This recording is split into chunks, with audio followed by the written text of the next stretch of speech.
Est-ce que tu peux là quand même Kolo Maboko bien? Yesu Abomoy. Yesu Longi Bitumba. Milolo no fo penzala kisake Yesu azana Abomoy. Soyi tozalaki na Gabon nde oyoki penza kelelo. Gloire à Jésus. Gloire à Jésus. Amen. Nous restons debout, nous allons rapidement lire la parole du Seigneur. Je crois que la technique va m'aider parce que ma voix est en panne. Voilà. Deutéronome chapitre 8. Nous allons lire les 4 premiers versets. Deutéronome chapitre 8. Vous y êtes? Voilà. Veillez à mettre en pratique tous les commandements que je vous communique aujourd'hui. Ils vous permettront de vivre et de devenir un peuple nombreux. Vous pourrez alors prendre possession du pays que le Seigneur a promis à vos ancêtres. Le verset 2. Souvenez-vous de la longue marche que le Seigneur votre Dieu vous a imposée à travers le désert pendant 40 ans. Il vous a ainsi fait rencontrer des difficultés pour vous mettre à l'épreuve afin de découvrir ce que vous aviez au fond de votre cœur et de savoir si, oui ou non, vous vouliez observer ces commandements. Le verset 3. Après ces difficultés, après vous avoir fait souffrir de la faim, il vous a donné la manne, une nourriture inconnue de vous et de vos ancêtres. De cette manière, il vous a montré que l'homme ne vivra pas de pain seulement, mais de toute parole que Dieu prononce. Le verset 4. Vos vêtements ne se sont pas usés, vos pieds n'ont pas enflé durant ces 40 ans. Je combine au verset 5. Comprenez donc que le Seigneur votre Dieu veut vous éduquer comme un père éduque son fils. Observez. Observez les commandements du Seigneur votre Dieu. Conduisez-vous comme il les désire et respectez-le. Parole du Seigneur. Merci beaucoup. Nous pouvons nous rasseoir. Nous tenons sincèrement à nous acquitter de cet agréable devoir. Le devoir de vous remercier et particulièrement l'aumônier Clément Jason qui nous associe à ce travail. Combien louable pour la gloire de notre Père. Merci également à vous qui êtes là et surtout à notre groupe d'adoration qui nous a conduits dans les moments bénis dans la présence de Dieu pour prier, pour nous approcher de la sainteté de Dieu. Nous ouvrons ce marathon de prière pour clôturer à la fois l'année 2021, mais surtout de nous introduire dans une nouvelle année, l'année 2022, qui profile déjà à l'horizon. Une année, nous l'espérons par la foi, sera porteuse des bénédictions du Seigneur.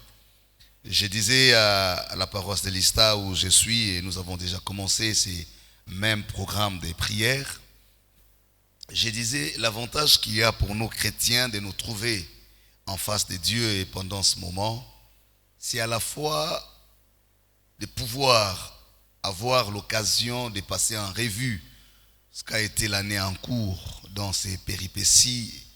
Elle a connu les hauts, les bas. Il y a certains qui ont commencé avec nous cette année qui ne la finissent pas.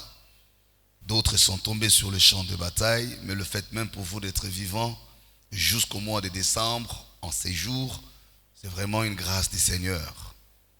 Mais aussi, c'est l'occasion que le Seigneur nous donne pour nous mettre devant les évidences de notre parcours de l'année. Car je tiens, je crois, je tiens à les dire, il y a eu certainement des difficultés, il y a des choses qui ont tenu, d'autres non. Et donc cette occasion nous est donnée aussi pour réparer, pour se réconcilier, pour restaurer notre autel vis-à-vis de Dieu. Mais lorsque nous avons en perspective l'année 2022 qui ne nous a pas encore montré toutes ces réalités, ces raccourcis, ces défis et ces victoires, nous avons l'avantage d'y entrer déjà spirituellement.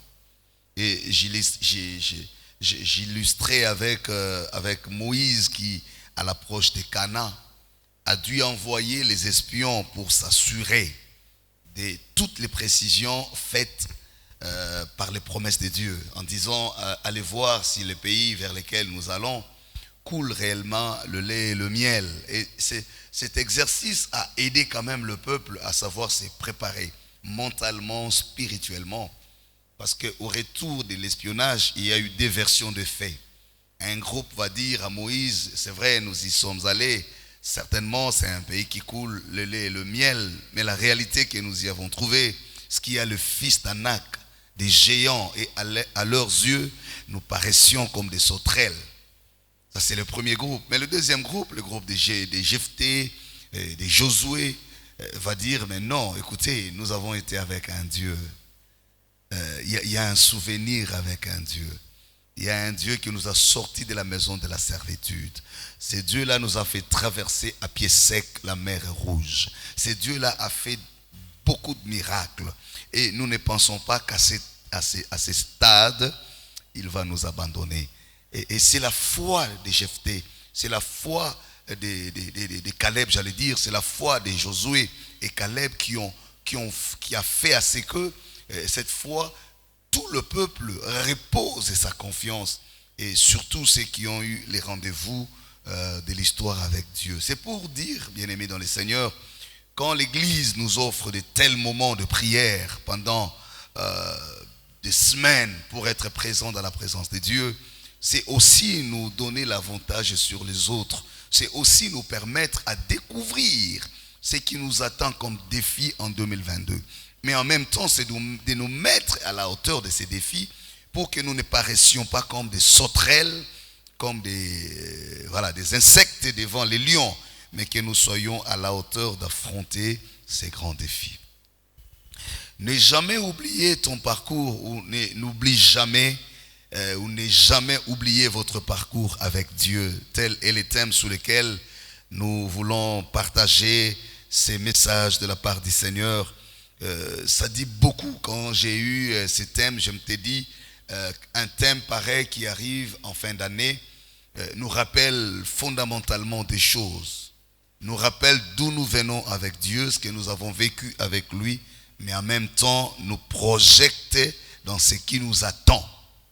Ne jamais oublier kobo sanate nzela yo leki na nzambe.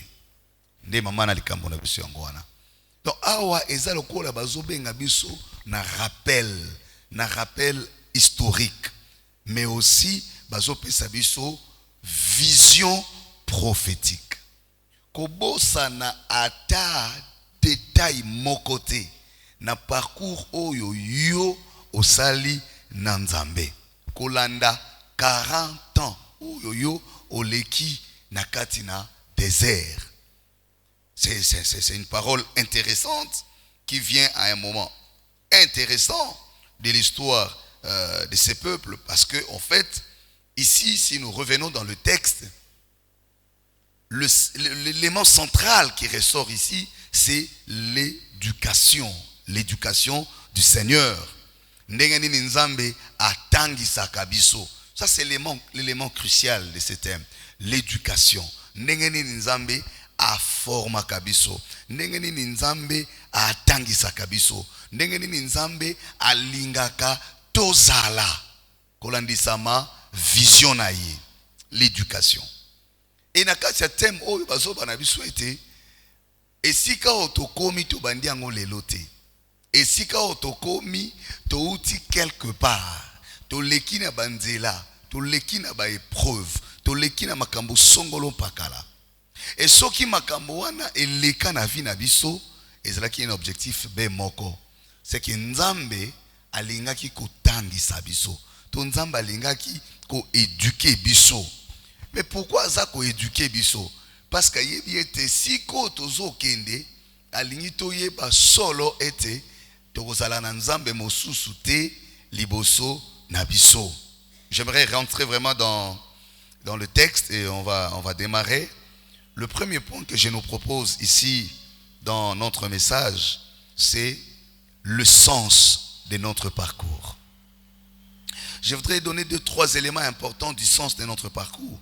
Pourquoi devrions-nous avoir un parcours et pourquoi avons-nous un parcours? Pour nani tozalaka na parcours. Ne jamais oublier les souvenirs de votre parcours avec Dieu. Ne rien oublier. Mais quel est le sens du parcours dans la vie d'un chrétien?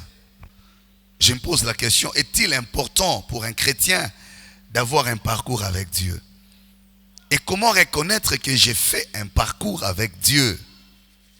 Le premier élément, frères, sœurs, à savoir le sens du parcours dans la vie d'un chrétien,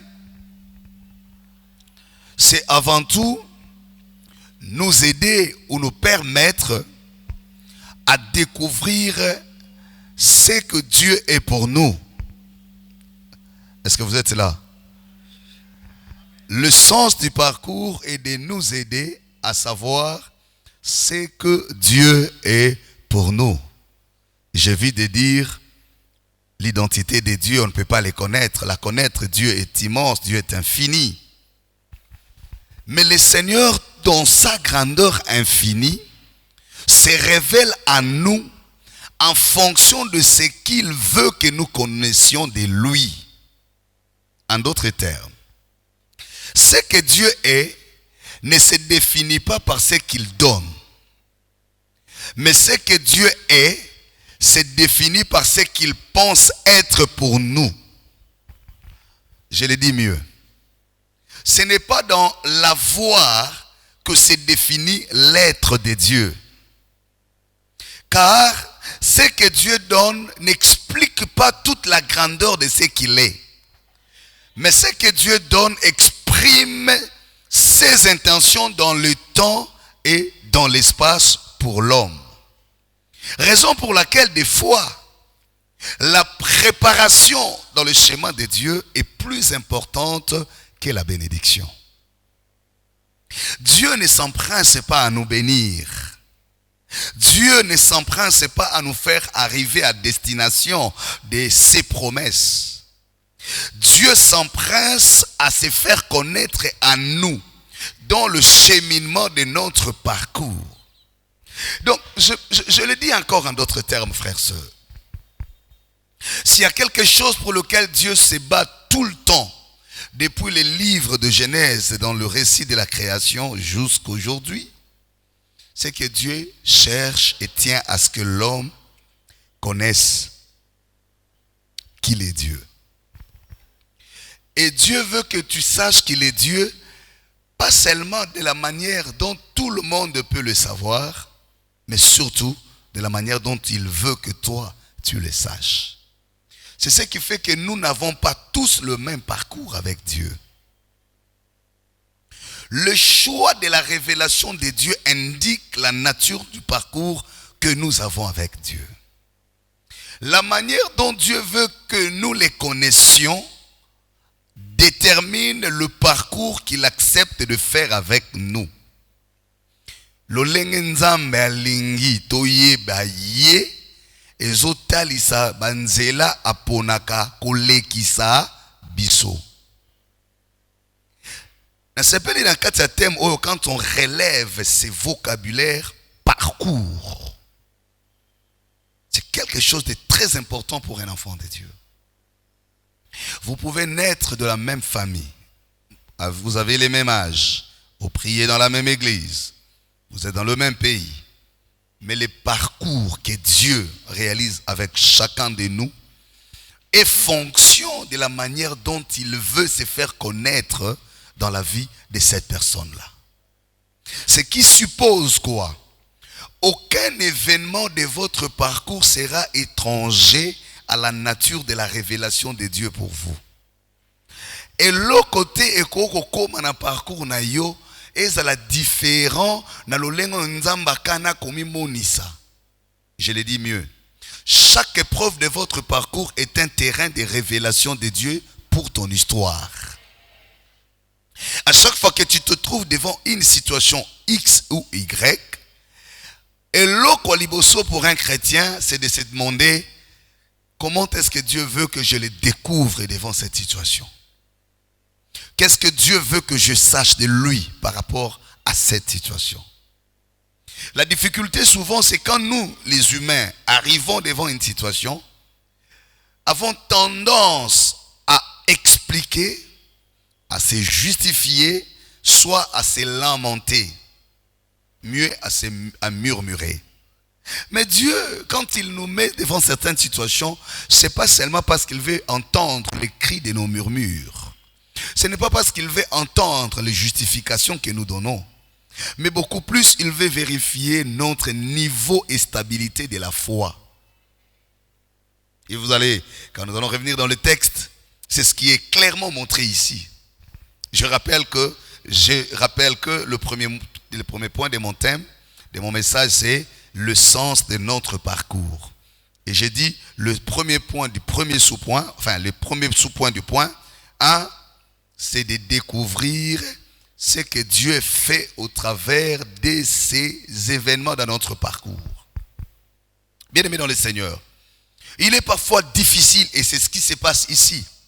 Si vous revenez en Exode, le chapitre 3, quand Dieu se révèle à Moïse en lui disant « J'ai entendu les cris, j'ai vu la souffrance, je suis descendu pour sortir mon peuple et l'amener dans un pays qui coule le lait et le miel. » Vous avez nettement l'impression que entre l'ainsi dit de Dieu et l'ainsi accompli, il n'y a que quelques distances.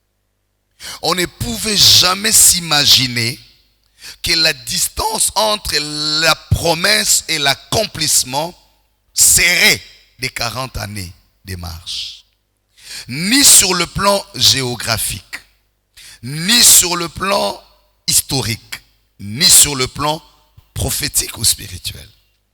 Rien de ces trois éléments n'est justifié la durée par rapport à la réalité de cette distance. On dirait que la durée était supérieure par rapport à la réalité de la distance qui séparait le premier pôle au deuxième pôle. La question, qu'est-ce qui fait que nous fassions 40 ans dans le désert pour une distance qui pouvait se faire dans une semaine? Qu'est-ce qui explique que nous prenions assez de temps pour une situation qui en réalité ne devrait pas faire longtemps? Est-ce Dieu a-t-il dit vrai? Dieu a-t-il menti? Ou c'est Moïse qui n'a pas bien entendu Dieu? Que ce soit Moïse qui a entendu Dieu lui dire « Je vous amènerai vers le pays qui coule le lait et le miel », c'est poser par moment la question de savoir « Ai-je vraiment écouté Dieu ?» Que ce soit le peuple qui était après lui, c'est poser les questions « Est-ce que c'est Moïse avait vraiment entendu Dieu parler ?» Et que ce soit ce qui les entourait, c'est poser des questions. Est-ce que ce qu'ils ont raconté là venait réellement de Dieu? Mais pendant ce temps, Dieu est calme. L'intérêt qu'il vise ici, dans cette histoire, ce n'est ni dans ce que les gens pensent ou dans ce qu'ils disent, mais c'est parce qu'il veut donner un contenu au parcours des enfants d'Israël par rapport à lui. Le deuxième élément, frère, dans le sens de l'histoire que nous avons avec Dieu, le sens du parcours, ce qui donne le sens du parcours, c'est que Dieu tient à forger notre identité aux personnalités devant lui. Le deuxième élément, c'est cela. Quand tu as des promesses avec Dieu, Quand tu as une histoire avec Dieu, sache que là où Dieu te prend, c'est toujours en phase initiale. Ce n'est toujours pas les modèles voulus dans l'accomplissement de la promesse de Dieu. Et je le trouve ici, la base biblique, c'est dans les récits des évangiles avec Jésus-Christ. Lorsque vous lisez Matthieu, Luc, Jacques, Jean, je prends Matthieu. Quand il est annoncé la venue de Jésus, Jésus est né comme tout enfant, dans les réalités des enfants, comme un bébé. Le chapitre 2 le montre. Sa mère Marie est d'ailleurs dans une crèche. Je me suis toujours posé la question, quand les mages sont venus adorer Jésus, ils n'ont pas dit être venus adorer un bébé. Ils dirent plutôt, nous sommes venus adorer le roi des Juifs. C'est dire, depuis la naissance de Jésus, l'identité par laquelle on l'a reconnu était celle de sa destinée, le roi des Juifs. Alors qu'il était bébé. Entre l'état dans lequel il est venu au monde, en étant bébé, et l'identité par laquelle devrait s'accomplir sa mission, il y a eu une distance de 30 ans. Il est né Dieu, avec l'onction de Dieu, mais il ne commence pas le ministère à 1 année, ni à 2 ans, ni à 3 ans. Même l'onction a respecté la maturité de la croissance de Jésus. Même l'onction n'a pas voulu s'exploser avant qu'il ne prenne la forme des 30 ans qui était l'identité de sa destinée. Quelqu'un comprend quelque chose? Donc ceci nous dit quoi? Dieu peut avoir fait des promesses, certaines vraies. Je rendrai ton nom grand, je te bénirai, je te consolerai, tout ce que tu veux. Mais entre là où Dieu te parle et où ces promesses doivent s'accomplir, cette distance-là, c'est ce qu'on appelle le parcours avec le Seigneur. Ce qui nous trompe souvent, c'est quoi? C'est le fait de penser qu'une fois une prophétie sort, l'année 2021 sera l'année de telle chose. On a très vite l'impression et l'on s'attend que ces choses se réalisent le lendemain déjà. Ndenge na zao na otambola na bilaka nzambe. Nzamba lobi na ngai na ozala mutu munene. Nzamba lobi na nga aopesa nga bana. Nzamba lobi na nga aokonsoler. Mais parfois, dans le langage de Dieu et dans la manière de faire de Dieu, les choses ne se passent pas comme ça. Il y a toujours un temps où Dieu vous forge. Vous savez pourquoi? Parce que chaque miracle a une identité. Chaque miracle doit être identifiable. C'est pourquoi jamais le miracle d'Isaac pouvait se passer dans la jeunesse de Sarah. Parce que l'identité du miracle d'Isaac était liée à l'alliance du soir. À l'alliance qui s'accomplit lorsque commence à s'accomplir les temps fixés par Dieu. C'est pourquoi tout le temps qu'Abraham attendait l'enfant, l'enfant ne venait pas. Pas parce que Dieu était infidèle, parce que le contenu d'Isaac, c'est pourquoi son nom c'est Isaac qui veut dire rire. C'est un miracle qui vient faire le rattrapage, la récupération. C'est un miracle qui vient faire le retour vers la consolation. Le miracle d'Isaac veut dire, il faut commencer par pleurer, gémir, blessé, oublié, découragé, jusqu'au point de rire quand la prophétie sort. Quand on te dit l'année prochaine, à la même époque, tu entends et tu en ris. Tu dis, mais c'est chaud, j'en ai l'habitude d'écouter, je sais que ça commence comme ça et c'est fini comme ça. Mais ces jours-là, Sarah oubliait que ces hommes qui passaient devant la maison étaient les porteurs de l'alliance du soir. Et comme Isaac ne s'annonçait pas sous les chaînes de Mamré, il fallait qu'Abraham comprenne la formule d'Isaac, qu'il attire ses hommes sous la tente et qu'il leur donne à manger, à boire, qu'il lave leurs pieds pour que ces gens libèrent Isaac qui était dans leur bouche. Et quand ils appellent Sarah en disant « Où est ta femme ?» Sarah pensait que c'était des choses habituelles, mais elle ne savait pas une chose. C'était le jour où Dieu avait décidé de consoler son cœur qui avait pleuré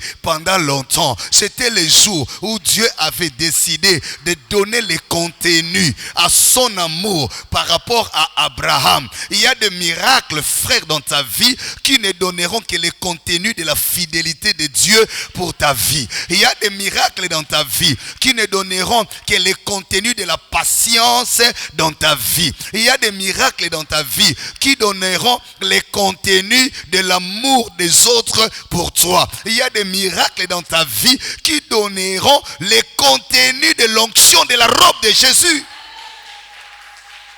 C'est pourquoi la femme qui coulait le sang, le retard qu'elle a eu de son miracle était le retard du temps fixé par Dieu.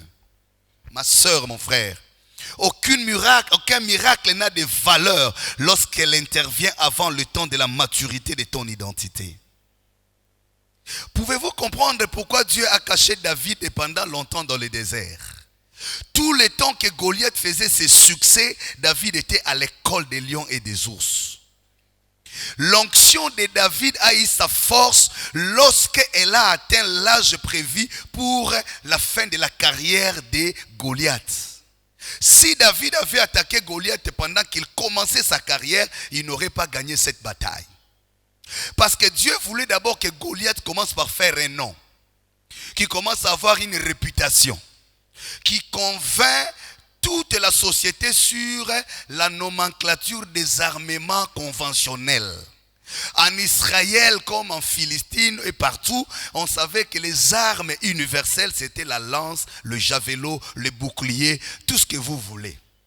Et Dieu a permis que l'on retienne dans l'académie militaire de l'époque que le vrai soldat est celui qui a des carrures, qui a un témoignage, qui a des muscles. Au point quand on commence les recrutements de David, les recrutements de l'armée, personne ne pouvait jeter l'œil sur David parce qu'il n'avait aucune condition à remplir. J'aime Dieu. Quand Dieu veut faire avec toi l'histoire, il peut laisser d'abord l'ennemi commencer. Il peut d'abord laisser l'ennemi s'imposer. Il peut d'abord laisser l'ennemi affirmer son identité.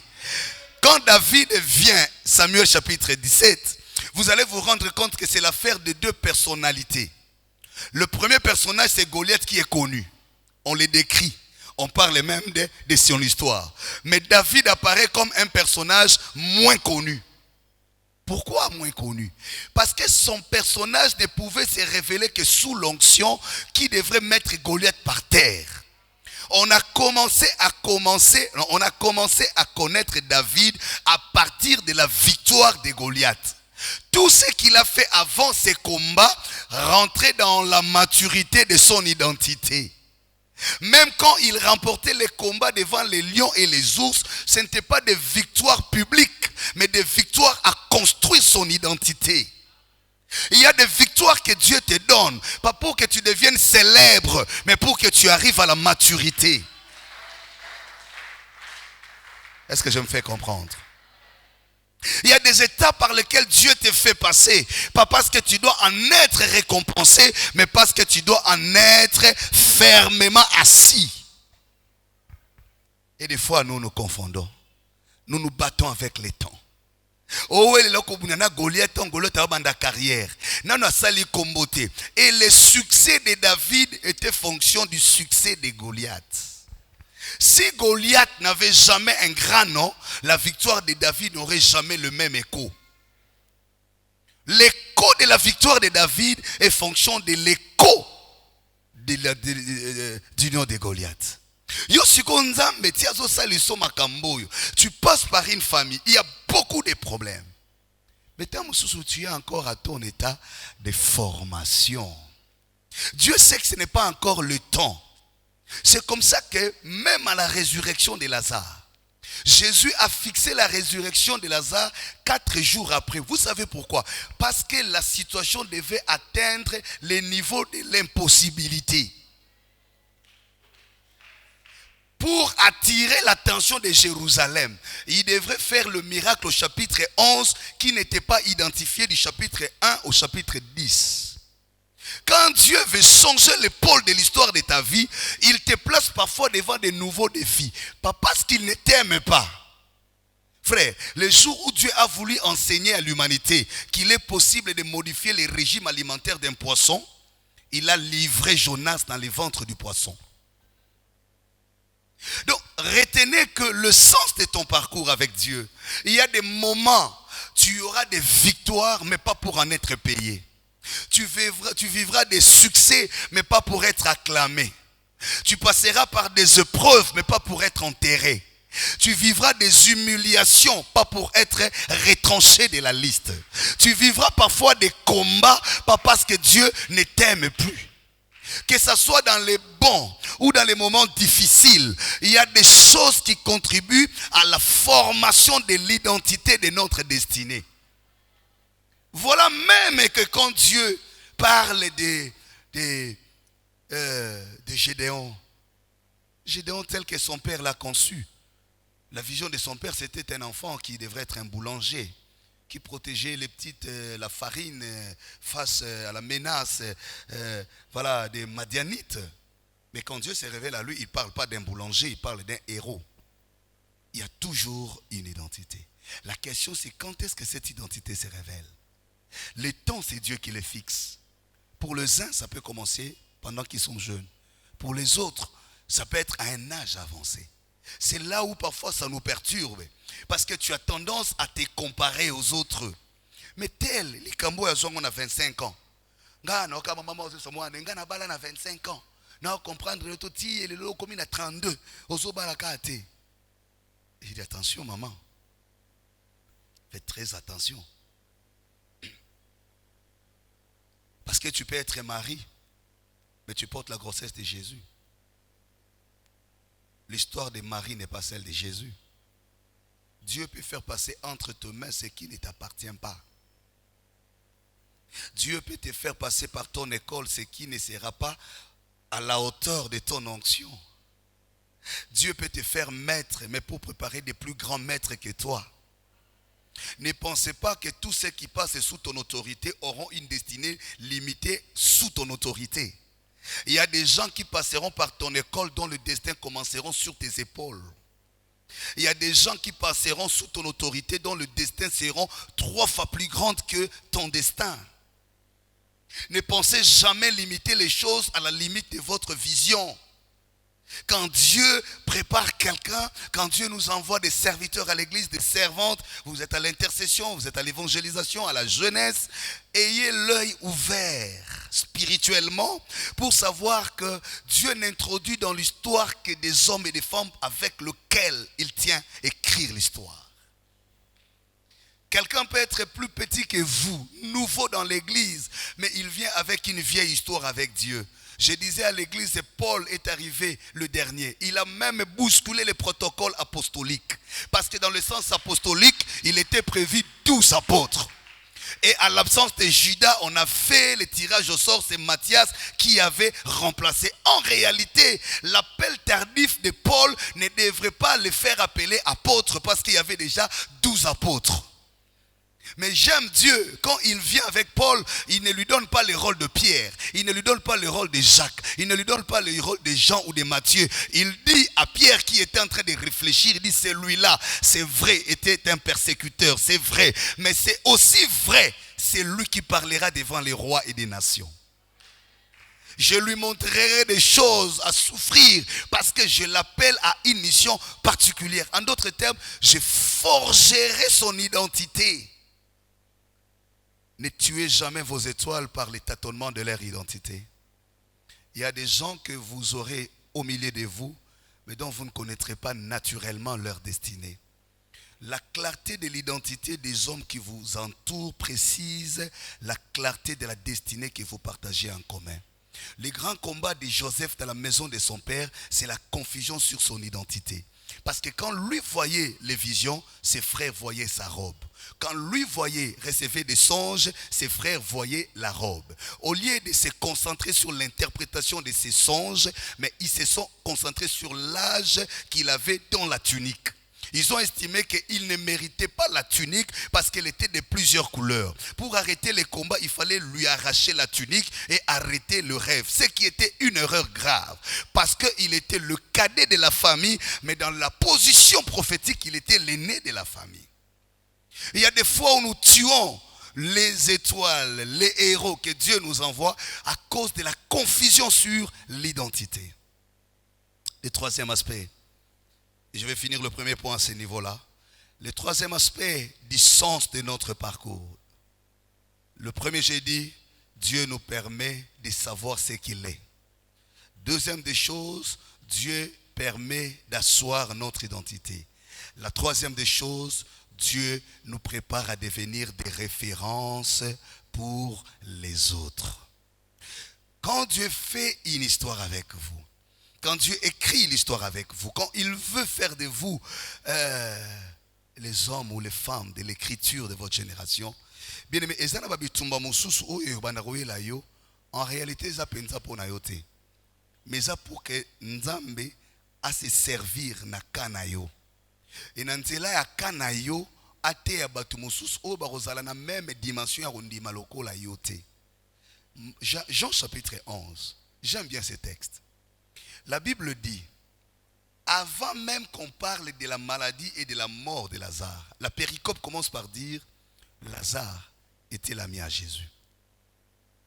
Le choix de Jésus pour faire l'expérience de la mort et de la résurrection sur Lazare n'était pas innocent.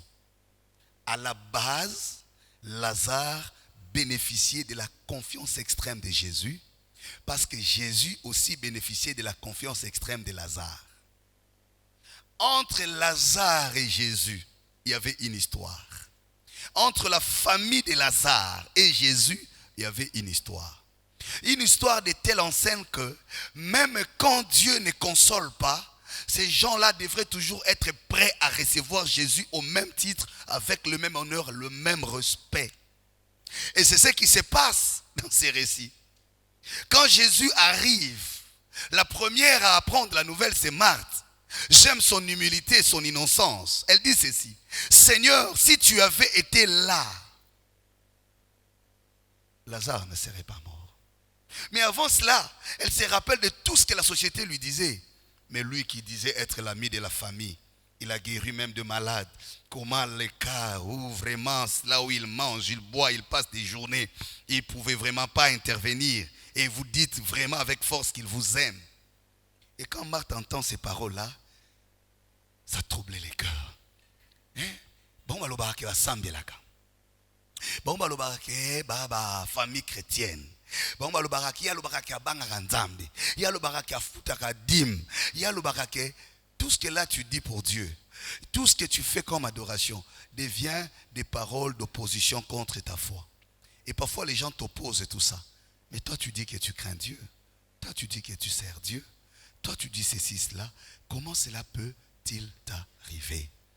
Et j'aime ceci. C'est quand Marthe se rend compte que en fait Jésus fallait y avant. Mais écoute ce que je découvre là. C'est la simplicité et le même respect. La Bible dit, quand elle vint, elle tombe aux pieds et dit, Seigneur. En dépit de ce qui vient de se passer, cela ne change pas la considération que nous avons de toi. Cela ne modifie pas l'affection que nous partageons avec toi. Marthe innocemment dit, en fait, si tu étais là avant, Lazare ne serait pas mort et nous serions honorés.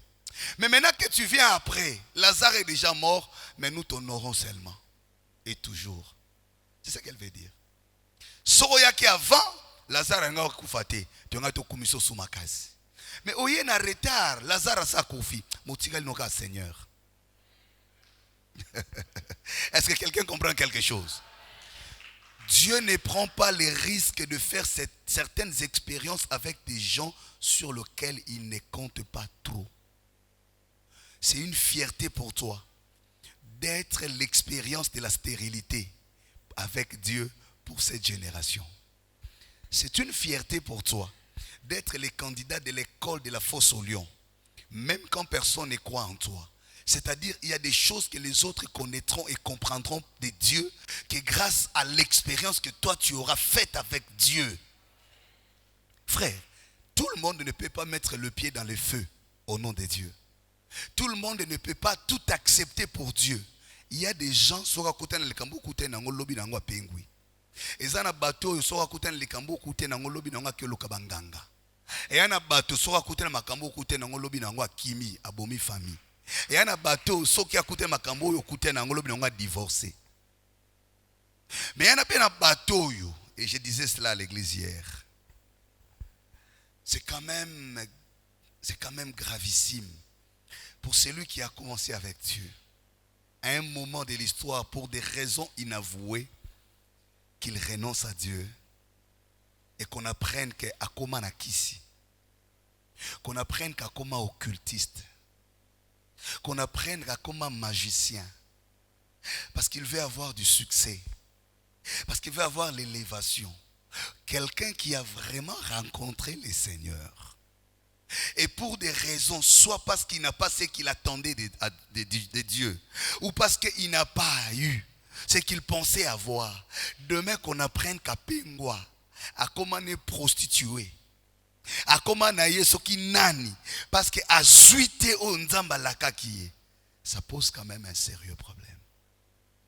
Ça pose quand même un sérieux problème. Vous savez, pour certaines choses, on n'aura qu'un choix à faire. Soit on accepte de mourir avec Dieu pour garder notre foi, soit on accepte de perdre notre foi et de réussir sans Dieu. Il y a des choses que nous ne ferons jamais moitié-moitié. Il y a un seul choix à faire. Soit tu fais le choix de rester avec Dieu, mais dans la pauvreté. Tu fais le choix de rester avec Dieu dans la stérilité, sans aller chercher les féticheurs. Tu fais le choix de rester avec Dieu dans le célibat. Ou alors, tu fais le choix de quitter Dieu et de consoler ton cœur. Et c'est là les grands challenges en tant qu'enfant de Dieu. Dieu ne nous attend pas dans ce que nous lui promettons, mais dans ce qu'il tient voir en nous et dans ce qu'il tient obtenir de nous. Des fois, dans ce que nous donnons à Dieu, s'exprime le choix de notre volonté. Mais dans ce que Dieu veut avoir de nous, s'exprime le choix de la souveraineté. Nabandeli. Na oyo olingyo pe sanzambe eza langage ya volonté na yo. Mais na oyo nzambe alingi kozwa pa na yo ezali choix ya souveraineté na ye. Soki nzambe atikeli yo choix osala choix likambo. Si Dieu avait laissé les choix à Moïse, il n'aurait pas pris ces chemins de 40 ans. Parce qu'il y avait un raccourci.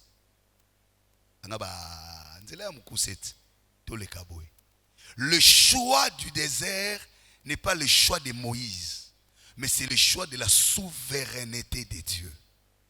Et derrière ces choix, il y a quelque chose que Dieu tient à communiquer, pas seulement à vous, mais à des générations après vous.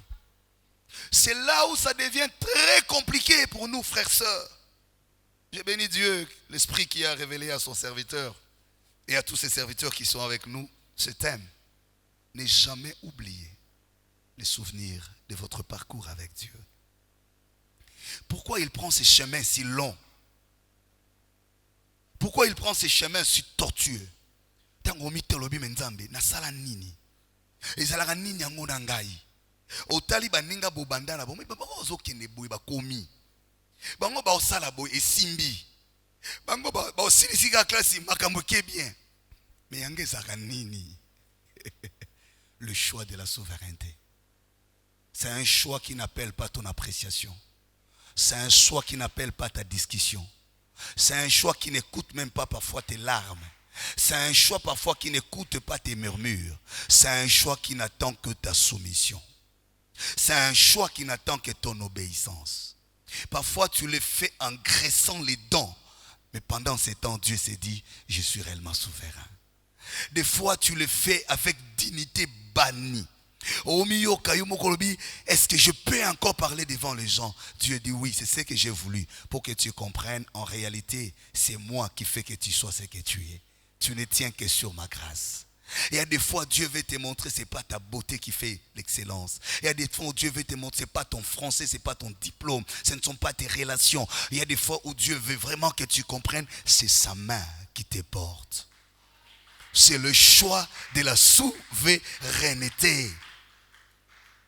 Tu te dis, je rêvais à 22 ans déjà finir tout, mais je me rends compte que je suis à 42, 20 ans après. Ce soir, tu diras à Dieu, c'est le choix de la souveraineté. Ces choix-là ne se font pas avec tout le monde. Je finis par là parce qu'on doit prier. Ces choses-là ne se passent pas avec tout le monde, mes frères. Soyons heureux, c'est pourquoi Matthieu le dit dans les béatitudes. Heureux le pauvre en esprit. Vous savez pourquoi on dit ces termes-là? Le pauvre en esprit signifie celui dont l'esprit n'a pas d'a priori. Celui dont l'esprit est préparé à accepter tout ce que Dieu lui donne et impose, ou lui impose. Un esprit pauvre, c'est un esprit qui ne réclame rien. Un esprit pauvre, c'est l'image de l'agneau de Dieu. Contrairement au bélier qu'on a remplacé à la place d'Isaac. Quand il fallait immoler Isaac, il a dit, il y a le feu, il y a les bois, mais je ne vois pas l'Holocauste. Mais à sa place, on a mis un bélier. Mais Jésus est venu comme agneau. Parce que l'agneau ne crie pas, ne réclame pas. Même quand il sait avoir le pouvoir de se défendre. Mais comme cela vient de Dieu, et que Dieu veut mon sang pour le salut des autres, il dit, personne ne m'a arraché ma vie, je la donne, mais pour le salut des autres. Et c'est le choix le plus difficile. Si l'on parle aujourd'hui du péché, si l'on parle aujourd'hui de la mort, si l'on parle du temps de la faim, si l'on parle de l'enfer, parce que l'homme a refusé le choix de la souveraineté. C'était de dire, tu mangeras de tous les fruits des arbres du jardin, mais aux fruits du mulier, qui révèlent la connaissance du bien et du mal, tu n'y toucheras pas et tu n'en mangeras pas. C'est le choix le plus difficile. Et quand l'ennemi vient, il vient souffler dans nos oreilles. Tiens, yo mwasi kitoko boy, yo mobali ya mayele boy, yo nde zoba na ye, ba fingaka yo, ya saka buzoba, yo pe lakisa ye. Takisa ye ke yo poza mwasi, lakisa ye ke yo poza mobali, lakisa ye ke yo poza na batu sima na yo. Ça c'est cette voie-là. Parfois tu es devant une situation, on te rappelle, on dit mais est-ce que yo muto liboso? Est-ce que yo muto bandango? Et ça c'est le choix le plus difficile qui a changé l'histoire de la révélation. L'homme a commencé à regarder les fruits comme jamais il les regardait. L'homme a commencé à admirer les fruits comme jamais il a admiré. Et la Bible dit, il vit que cela était agréable, précieux. Et c'est là qu'il prit du fruit et en mangea. Et c'est en ces moments-là qu'il se rend compte qu'il est sorti de la couverture de la souveraineté. Bien-aimé dans le Seigneur, la vie chrétienne est un choix. La vie chrétienne n'est pas un acte qu'on pose. La prière n'est pas qu'un acte qu'on vient poser. Mais la prière est tout un engagement d'une alliance avec Dieu. La vie chrétienne ne se résume pas dans ce que nous attendons de Dieu. Mais c'est aussi dans ce que Dieu décide de faire par nous. Et parfois contre nous. Il y a des fois, ce n'est pas pour nous qu'il le fait. Il le fait pour lui et en faveur des autres. Mais nous ne sommes que des canaux par lesquels il passe pour montrer sa souveraineté. Il veut aussi apprendre au monde, il est capable de rester un homme craignant Dieu, intègre, fidèle, mais sans être riche. Il veut aussi montrer au monde, quelqu'un peut rester craignant Dieu, fidèle, mais sans enfant. L'apôtre Paul dit, il y a encore cette écharde. Lui qui parlait, qui faisait des miracles, les ressuscitait même les morts. Mais sur lui était encore une écharde que Dieu ne retirait pas. Il vient à Moïse, il dit, je ferai de toi Dieu pour ce peuple, tu parleras. Mais Moïse rappelle à Dieu, mais je ne sais pas parler, je n'ai pas un langage facile. Dieu de lui poser la question, qui sait parler les muets, n'est-ce pas moi? Mais ce qui est curieux, Dieu ne délie pas sa langue. Il lui dit, je mettrai Aaron qui parlera à ta place.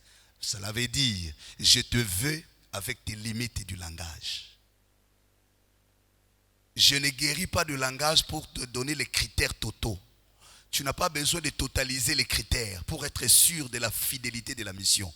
Même avec les limites des critères, c'est toi que j'ai choisi. Et va tel que tu es. L'essentiel, tu y arriveras.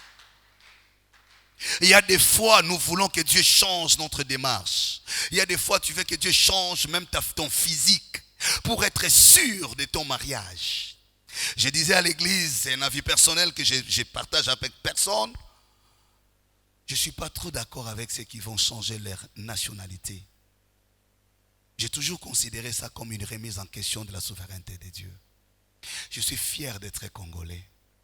Je suis fier de naître dans ma petite famille la plus pauvre, la moins connue. Parce que le miracle de ma vie prend le contenu de mon histoire. C'est de là où Dieu t'a pris, sur le sol aride. Là où il n'y a rien, où personne ne te connaît. C'est là que Dieu donne le contenu de ce qu'il tient que tu deviennes pour les autres. Refuser là où Dieu t'a pris, c'est ignorer où Dieu t'amène. Refuser là où Dieu t'a pris, c'est ignorer où Dieu t'amène. Tu n'as pas à regretter de ton père parce qu'il est ivrogne. Parce qu'on dit de lui être sorcier. Même si cette maman aujourd'hui est déclarée entre guillemets sorcière, ce sont ses entrailles qui t'ont porté pendant 9 mois. La première école du langage, ce sont son école où il n'y avait pas de diplôme. La première école où tu as appris à marcher, c'est son école. Elle là, qui n'a pas de diplôme, elle t'a appris à marcher. Même si aujourd'hui tu parles mieux qu'elle, elle reste ta mère. Tu n'as pas à regretter de ta famille, tu n'as pas à regretter de ton église, tu n'as pas à changer la nature des choses, qu'elles deviennent comme les autres pour être sûr. Non. Dieu, le miracle prendra la forme de ta situation. Tu ne changeras pas ta situation pour atteindre le miracle, mais le miracle entrera dans ta situation et changera les contenus. Tu n'as pas besoin de changer de mariage pour espérer le bonheur. Mais tu as besoin d'un Dieu qui peut changer les cœurs d'un homme. Tu n'as pas besoin de changer de tribu pour être fier.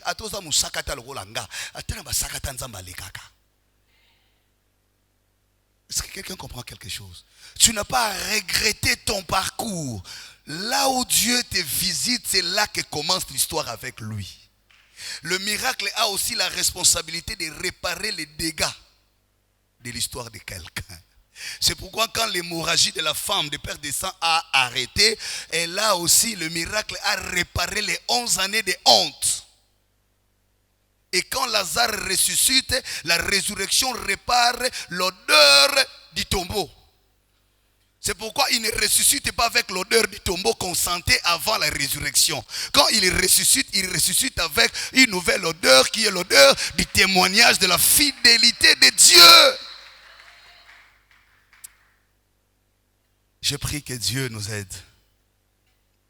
J'ai prévu cet enseignement pour baliser le chemin. C'est une lourde responsabilité de commencer ces marathons. Nous allons prier pendant autant de jours. Retiens des choses et c'est sur ça que nous allons prier. Rien n'est innocent dans tout ce que tu as vécu dans ton histoire. Il n'y a pas un parcours meilleur que celui que tu fais avec Dieu. La deuxième des choses que tu vas retenir pour lequel nous allons prier, tout ce que tu as vécu n'a fait que donner les références à ce que deviendra ta destinée. Les expériences de ton parcours, tu serais mort le jour de la naissance.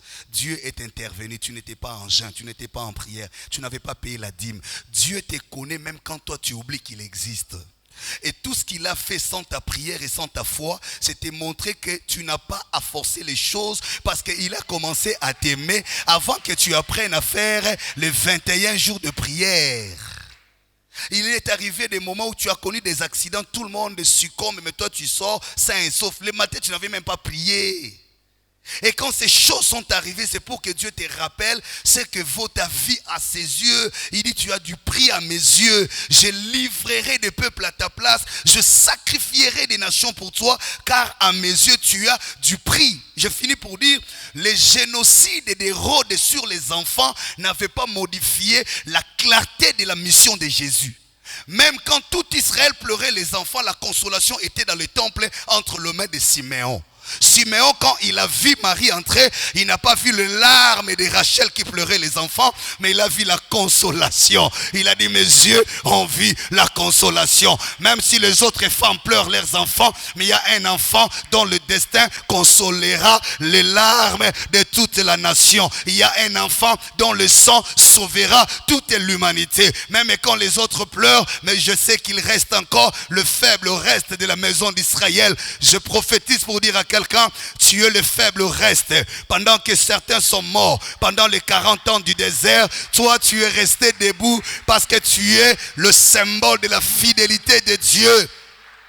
Si jusqu'à aujourd'hui le diable n'arrive pas à te tuer parce que Dieu lui a donné des limites sur ta vie, en réalité tu es le porteur des intentions de Dieu. Regarde d'où Dieu t'a pris, regarde ce qu'il a permis contre toi. Même quand le diable franchissait les limites de sécurité de ta destinée, il arrivait à t'entourer mais jamais à te dévorer. Tu étais dans la fosse aux lions mais jamais tu as été le repas des lions. Tu étais dans la fournaise ardente, jamais tu as été brûlé, parce que Dieu sait que tu vaux beaucoup pour lui. Et je viens te prophétiser, le même Dieu qui était avec toi pendant tout ton parcours te dit ce soir, souviens-toi de lui, parce que là où tu y vas, il y a réellement le lait et le miel. Même si tu rencontres des problèmes aujourd'hui, aucun problème d'aujourd'hui est semblable à ce que Dieu a résolu hier. Aujourd'hui, tu as le problème de traverser la mer Rouge. Mais hier, Dieu t'a donné la victoire de sortir de la main des Égyptiens. Tu avais ni armée, ni arme, rien que l'amour de Dieu. Ce qu'il a fait est plus important que ce que tu demandes aujourd'hui. Aujourd'hui, tu demandes à Dieu la manne. Mais hier, tu étais devant la mer Rouge. Tu n'avais ni bateau, tu n'avais ni pirogue, mais tu as traversé à pied sec. Le Dieu qui était avec toi pendant que personne ne pouvait croire en toi. Lève-toi, nous allons prier. Oui, le sang nous justifie.